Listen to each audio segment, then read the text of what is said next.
lámina? Sí, se ve. Sí, doctora, Sí, doctora. Gracias. Vamos a hacer el día de hoy una clase que es importante también porque tiene que ver con el sistema inmunitario.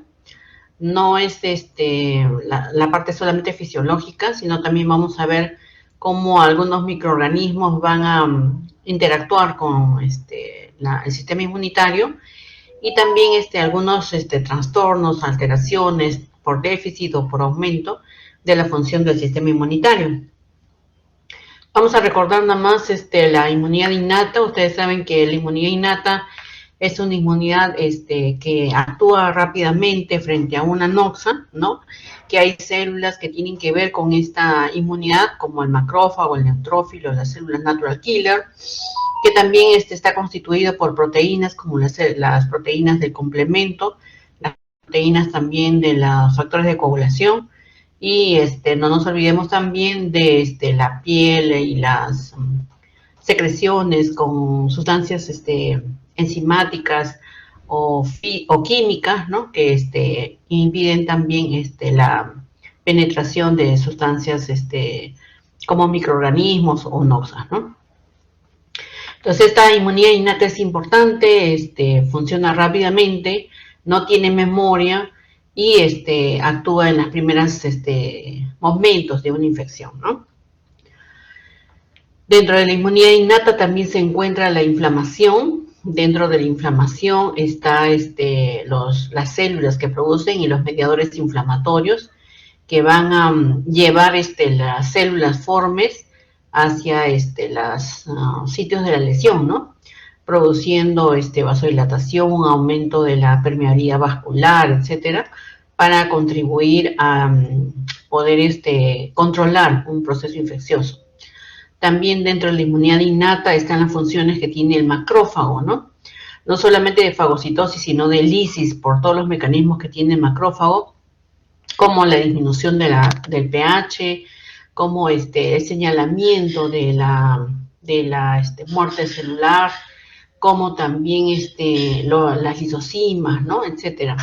Entonces tiene muchas sustancias y muchos mecanismos en su interior, el macrófago, para producir no solamente la fagocitosis, sino también la lisis. Y como habíamos mencionado, también dentro de lo que es la inmunidad innata se encuentra el interferón, que tiene que ver mucho con contrarrestar células infectadas por virus principalmente, ¿no? Y también tenemos el sistema de complemento que actúa tanto en el proceso de inflamación como de la lisis celular. Y la inmunidad adquirida, que tiene que ver generalmente con la presencia de antígenos, que pueden ser microorganismos también, pero pueden ser partes proteicas que pueden desencadenar también este estímulo, como si fuese un antígeno, ¿no? Y este antígeno da como resultado la formación de anticuerpos, cuyo componentes están la región variable y la región constante. La región constante que se va a unir generalmente a la célula, y la región variable que se va a unir generalmente al antígeno, ¿no? Y tenemos también dentro de los componentes de la inmunidad adquirida las células presentadoras del antígeno. Entonces, si tenemos antígeno y tenemos células de la inmunidad que van a actuar, entonces tenemos que tener una célula intermedia que esté presente el antígeno a estas células, generalmente linfocitos T, ¿no? ¿Cuáles pueden ser? Pueden ser los fagocitos, como los macrófagos, pueden ser linfocitos, como las células B, por ejemplo. Pueden ser células que no necesariamente hagan la función de fagocitosis, como las células dendríticas, por ejemplo, ¿no? Y que se van a encontrar en muchas partes de nuestro cuerpo que van a tener esta función, ¿no? De presentar a nuestro antígeno. Y también un componente de la inmunidad adquirida es el complejo mayor de histocompatibilidad. Entonces, cuando se va a... el antígeno va a ser presentado por la célula presentadora de antígeno a un linfocito, dependiendo de qué tipo de célula es la que se le va a presentar, está el complejo mayor de histocompatibilidad. ¿Para qué sirve este complejo mayor de histocompatibilidad? Es como si fuese su DNI de la célula, ¿no? Como si dijese, yo tengo un DNI azul que pertenece a la República del Perú y por lo tanto soy peruana. Entonces un soldado peruano, que sería el sistema inmunitario, no tendría por qué atacarlo. Pero si, por ejemplo, no sé, lo que está ocurriendo en Ucrania, ¿no? Que si un soldado de repente ruso muestra su identificación, entonces se reconoce como si fuese un enemigo. Entonces, el complejo mayor de histocompatibilidad es para eso, ¿no? Para reconocer la superficie celular como si fuese nuestra y por lo tanto el sistema inmunitario no lo va a atacar.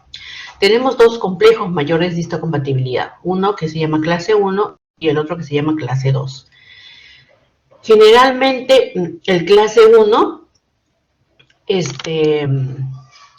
se va a estar junto casi con el linfocito TCD8. Y el complejo mayor de histocompatibilidad clase 2 generalmente tiene que ver con CD4, ¿no?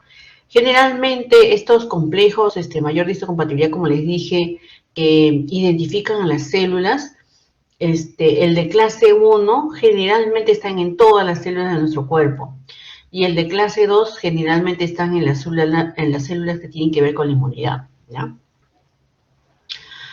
Entonces la inmunidad adquirida se diferencia o se divide en dos tipos de inmunidad, la inmunidad humoral y la inmunidad celular. La principal diferencia entre estas dos inmunidades, claro que una es la que forma el linfocito B y la otra forma el linfocito T, pero otra diferencia muy importante es que la inmunidad humoral actúa generalmente por toxinas o bacterias extracelulares, mientras que la inmunidad celular generalmente actúa sobre toxinas o microorganismos intracelulares, ¿ya?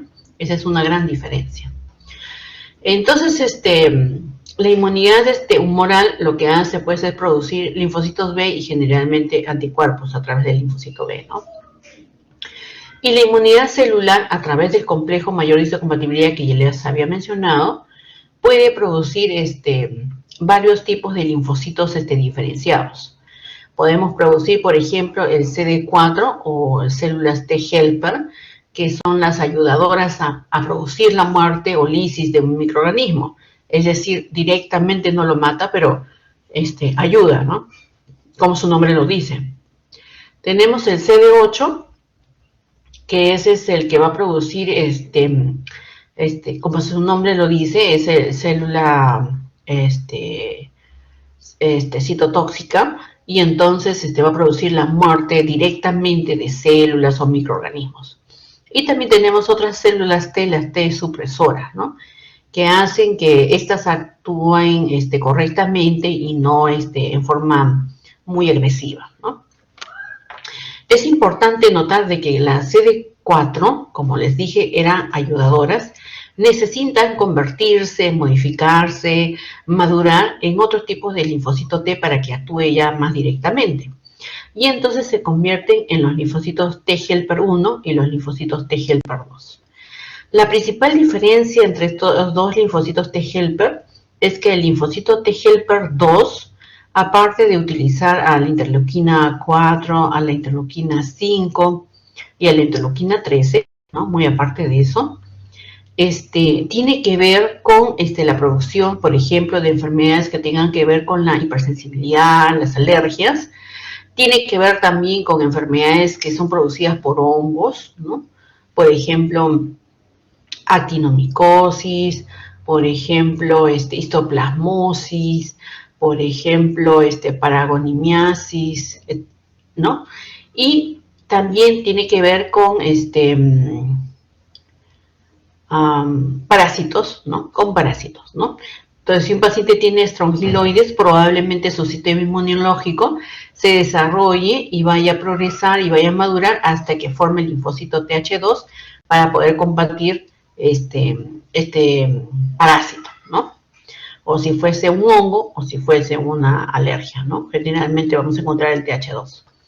Pero en cambio, si se trata de otro tipo de microorganismo, con la ayuda de la interleuquina 2 principalmente, se va a producir el TH1 que va a producir la lisis de otro tipo de células que no tienen que ver con estas hongos o parásitos o infecciones, ¿no? Ahora vamos a ver cómo el sistema inmunológico actúa frente a algunos microorganismos que son patógenos, ¿no?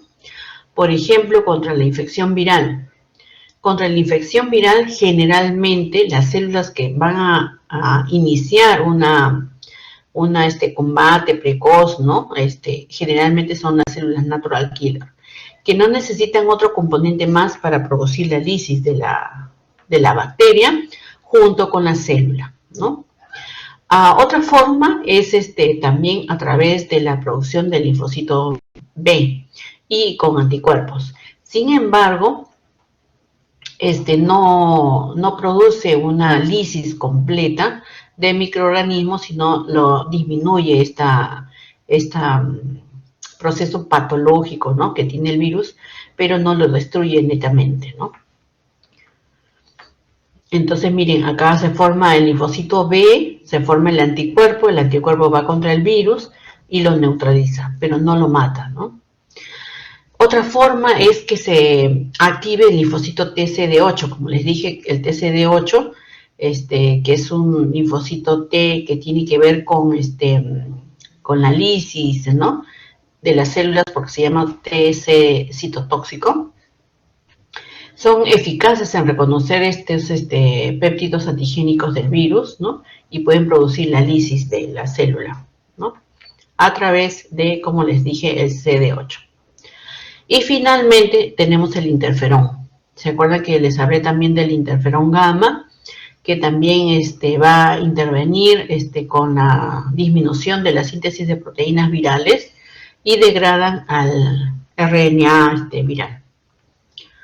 Entonces, en conclusión, tenemos que el virus puede ser eliminado a través de las células natural killer directamente, CD8 directamente, interferón gamma también directamente, y finalmente el linfocito B solamente con la producción de anticuerpos se va a producir la neutralización.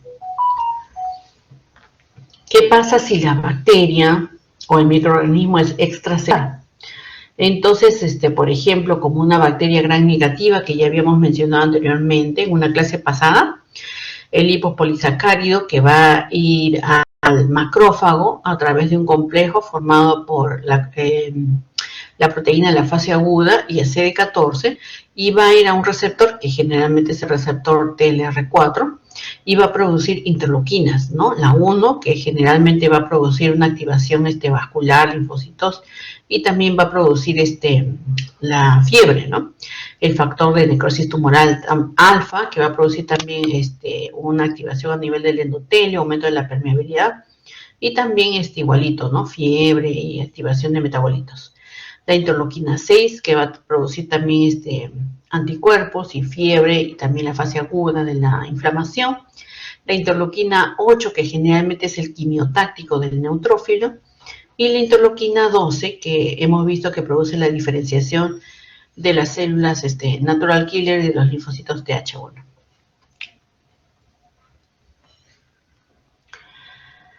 Si la bacteria no es extracelular, sino es intracelular, como por ejemplo el bacilo de la tuberculosis, ¿no?, que crece dentro del macrófago. Entonces, puede tener también un ataque a través de la inmunidad innata, a través del neutrófilo y del macrófago, produciendo interleuquina 12, y esta interleuquina 12 va a madurar a las células natural killer, que van a producir interferón gamma, y este interferón gamma es el que realmente va a destruir al macrófago junto con el microorganismo, ¿no?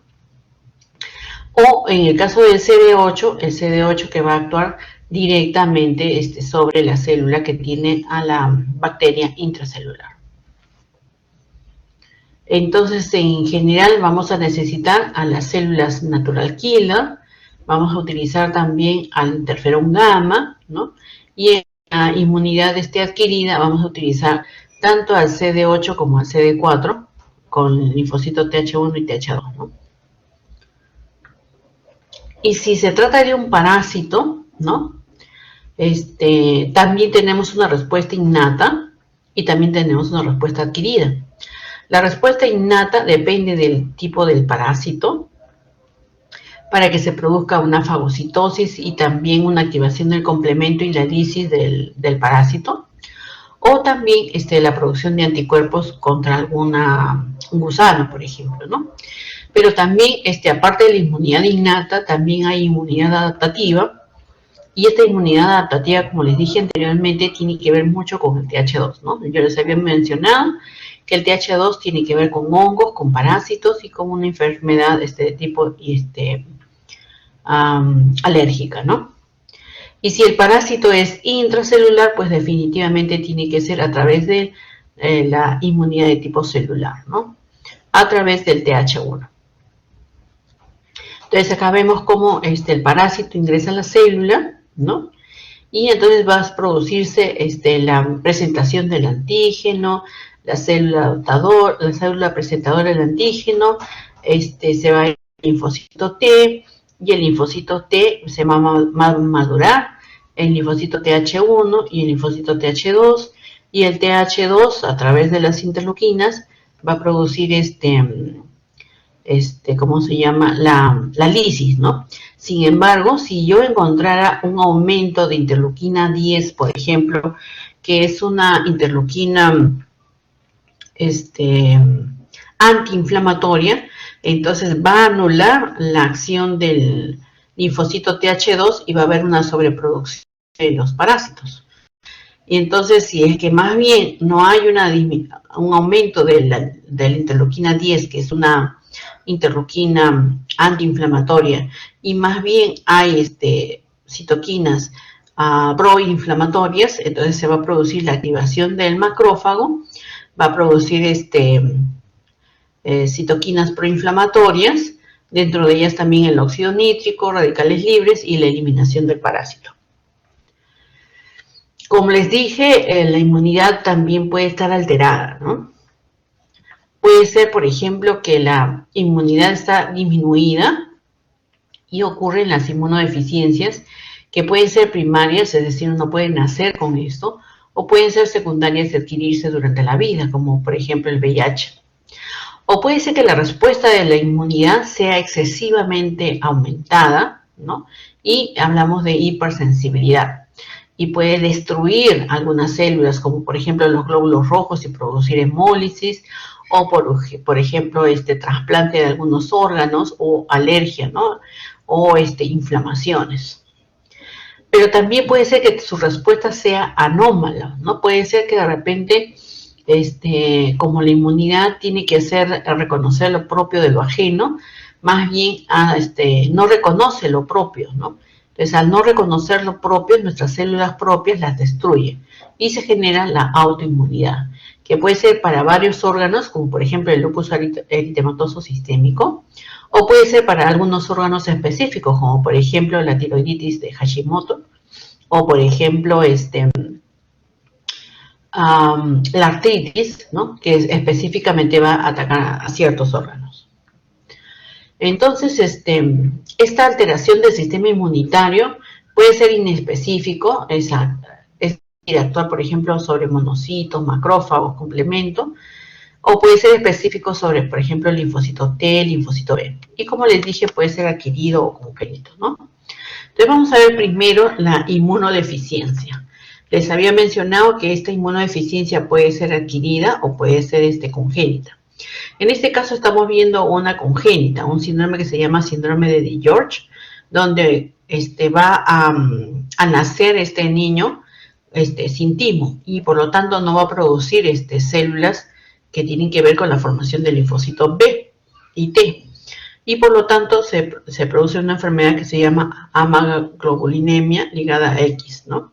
Donde esta alteración está justamente en las personas de sexo masculino, ¿no? Y a estos niños se les llama niños burbuja, porque no, como no tienen un sistema inmunitario para contrarrestar los microorganismos, entonces tienen que vivir en un sitio estéril, ¿no? En cambio, la inmunodeficiencia adquirida como el VIH, se trata de un virus que ingresa a un linfocito T generalmente y va a producir una penetración y una alteración en la síntesis del ADN y va a producir entonces una destrucción del linfocito. Entonces el VIH generalmente va a tener enfermedades oportunistas porque no está funcionando sus linfocitos T, ¿no? Esta inmunodeficiencia, como les dije, puede ser también específica. Por ejemplo, una inmunodeficiencia solamente del linfocito B, que se altere de repente la célula progenitora o que se altere de repente la diferenciación o que se altere ya cuando está la célula plasmática en la producción de anticuerpos, ¿no? Y a veces hay enfermedades donde solamente se altera la producción de uno de los anticuerpos, ¿no? Ahora vamos a ver el aumento de la función del sistema inmunitario. Y ahí tenemos la reacción de hipersensibilidad, ¿no? Por ejemplo, un niño que tiene una rinitis alérgica, ¿no? El antígeno puede ser, por ejemplo, el polen, ¿no?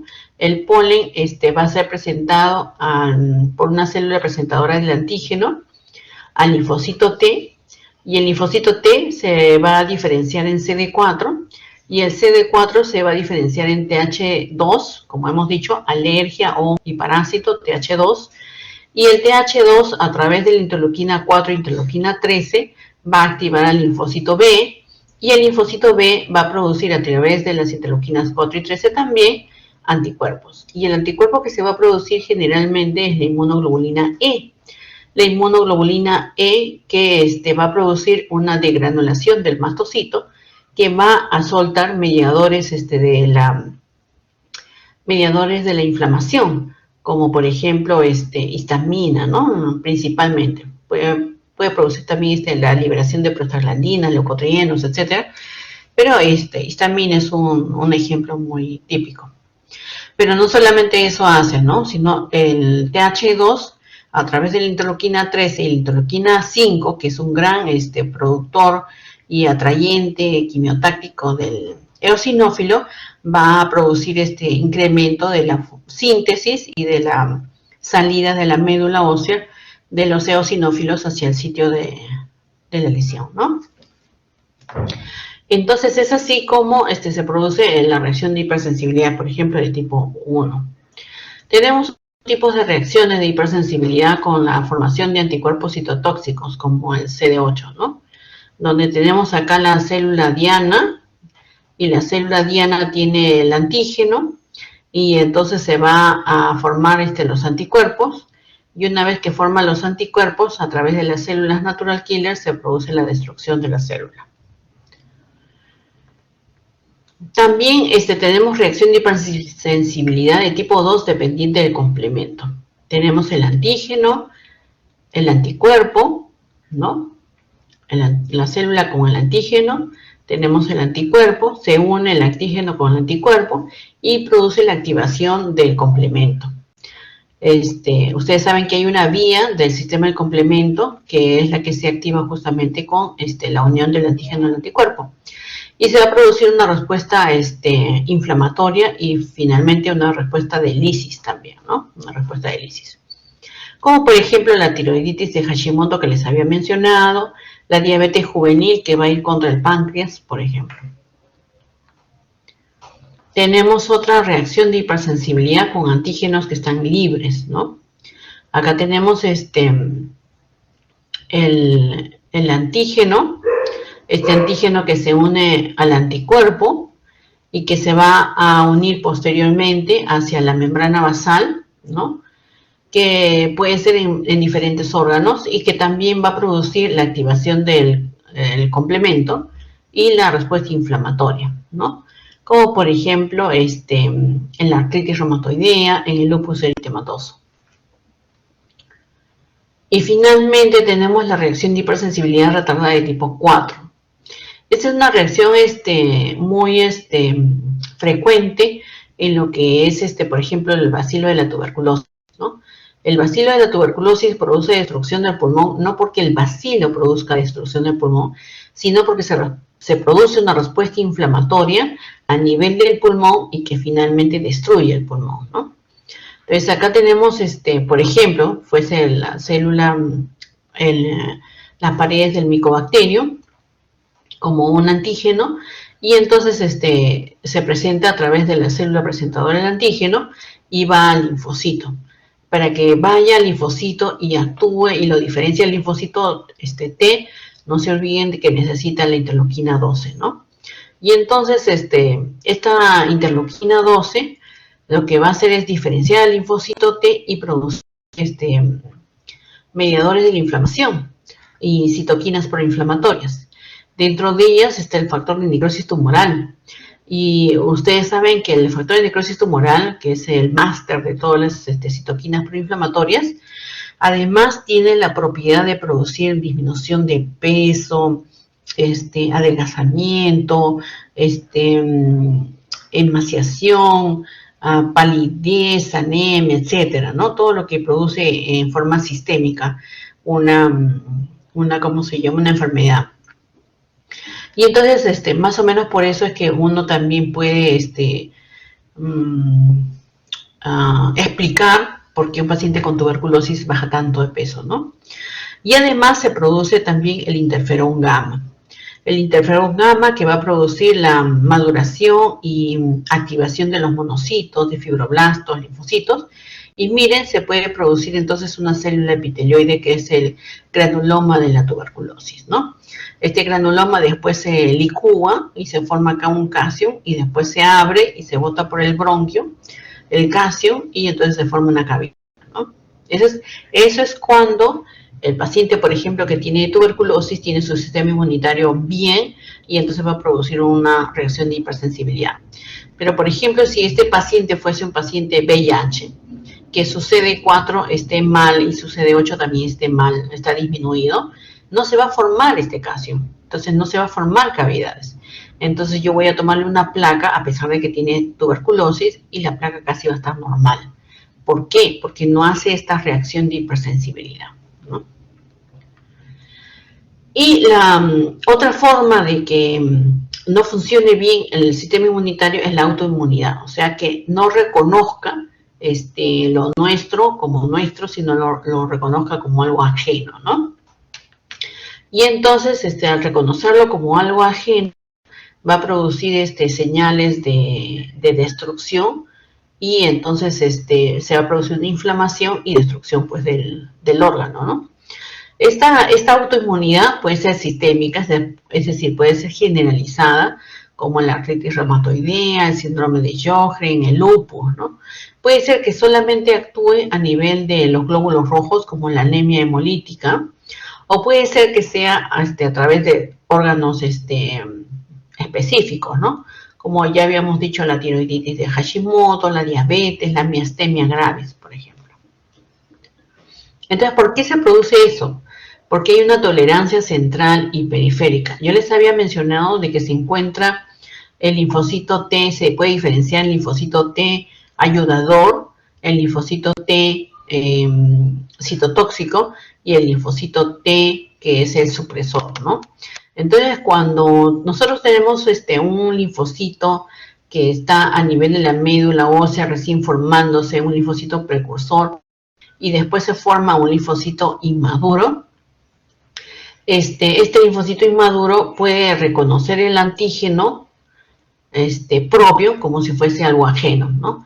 Entonces, generalmente el linfocito T supresor debería de destruir esto para que no reconozca los antígenos normales como si fuese algo ajeno, ¿no? Esta es la tolerancia central. Y la tolerancia periférica es cuando ya el linfocito se maduró, salió a la periferia, ¿no? Y entonces estos linfocitos maduros puede ser que reconozcan a nuestros antígenos también como algo ajeno, ¿no? Y le produzca apoptosis, o de repente se suprime el antígeno la formación, por ejemplo, del linfocito T, se suprime su activación, ¿no?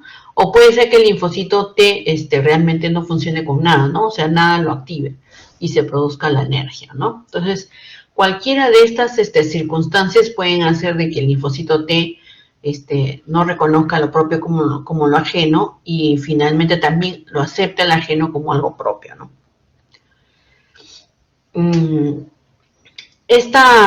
Trastorno de la tolerancia puede ser porque de repente haya una aberración en los coestimuladores que se produzcan a la hora de maduración del linfocito T.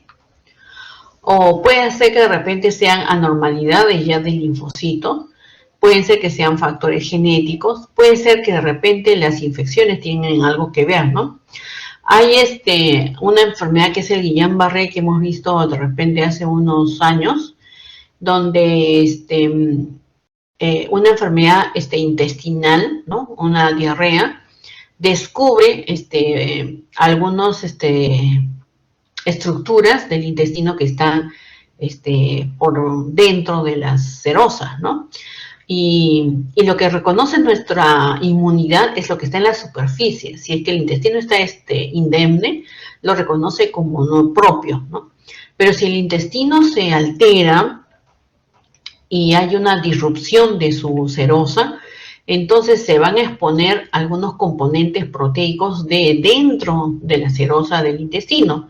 Y es probable que eso lo reconozca como algo extraño, ¿no? Y entonces, por eso es que un microorganismo, al exponer alguna estructura que no estaba normalmente expuesta, puede producir también una autoinmunidad.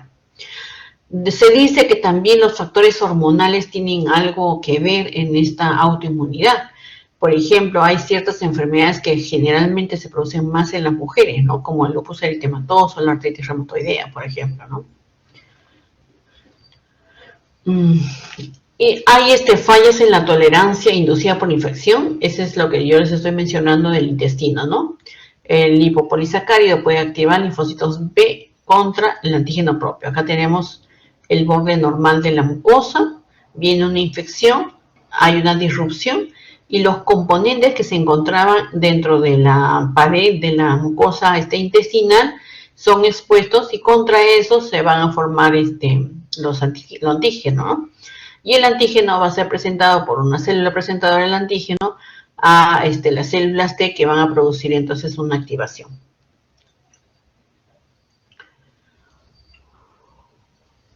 ¿Ya? Hay otro mecanismo por el cual se puede producir también una autoinmunidad y es el mimetismo. Yo les había mencionado en la primera clase de inducción cómo un microbio se puede parecer mucho a una superficie anatómica, ¿no? Por ejemplo, el estreptococo se parece mucho en su estructura a ¿cómo se llama? Componentes del corazón, de las válvulas del corazón, de la membrana basal del riñón. Y entonces a la hora de formarse los linfocitos T, ya no van contra el microbio en sí, ¿no? Sino van contra las células que se parecen al antígeno que le ha proporcionado el microbio, ¿no? Y en el caso del trasplante también, ¿no? En el caso del trasplante también hay una falla en la tolerancia inmunológica. El trasplante toma mucho en cuenta el complejo mayor de histocompatibilidad que yo les había mencionado, ¿no? Que es como el DNI del órgano, o sea, esta célula de este órgano le pertenece a este cuerpo, por lo tanto el sistema inmunológico no lo ataca.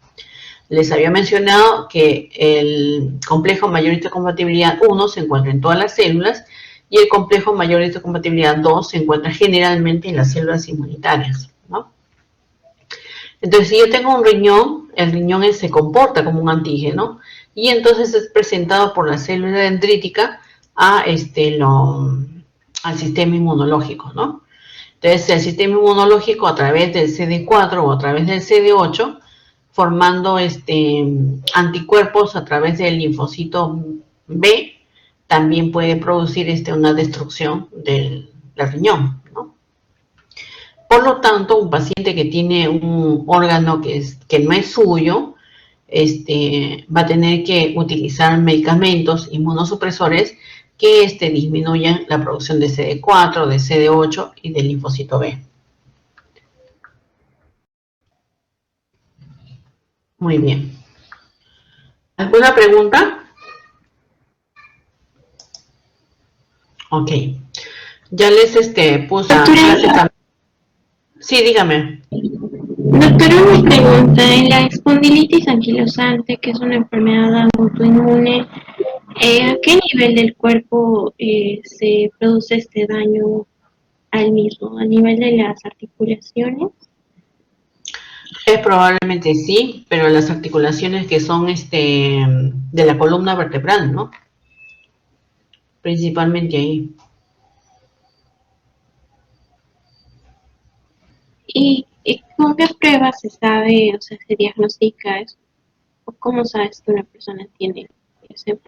En general tendríamos que buscar cómo está la presencia de los anticuerpos primero. Tendríamos que buscar también si hay presencia de consumo del complemento, ¿no? Midiendo el C3, el C5. Si por ejemplo se trata de cualquier enfermedad que se sepa contra qué va, por ejemplo, un ejemplo es en el caso de la tiroiditis de Graves-Basedow, ¿ya? Que va a producir una inflamación de la tiroides. Entonces, los anticuerpos van contra, por ejemplo, ¿no? Contra el tejido glandular, van contra la formación de una proteína que forma la tiroides, que es la tiroglobulina, o van contra la membrana de algo. Entonces, a la hora de hacer el examen, tengo que pedir yo si hay presencia de anticuerpos que van contra el folículo de la tiroides o van contra la proteína de la tiroides, etcétera, ¿no? En el caso del lupus, por ejemplo, si los anticuerpos van contra el ADN, entonces tengo que buscar anticuerpos contra el ADN, ¿no? Esa es en forma específica. Pero en forma general, como hemos mencionado, si hay una reacción de hipersensibilidad y va a haber consumo de complemento, tengo que buscar C3, C5, ¿no? Si hay específicamente formación de anticuerpos contra específicamente algo, por ejemplo, la membrana basal del riñón, tengo que buscar exactamente, ¿no? Anticuerpos contra la membrana basal del riñón. Está bien, doctora, gracias. Ok.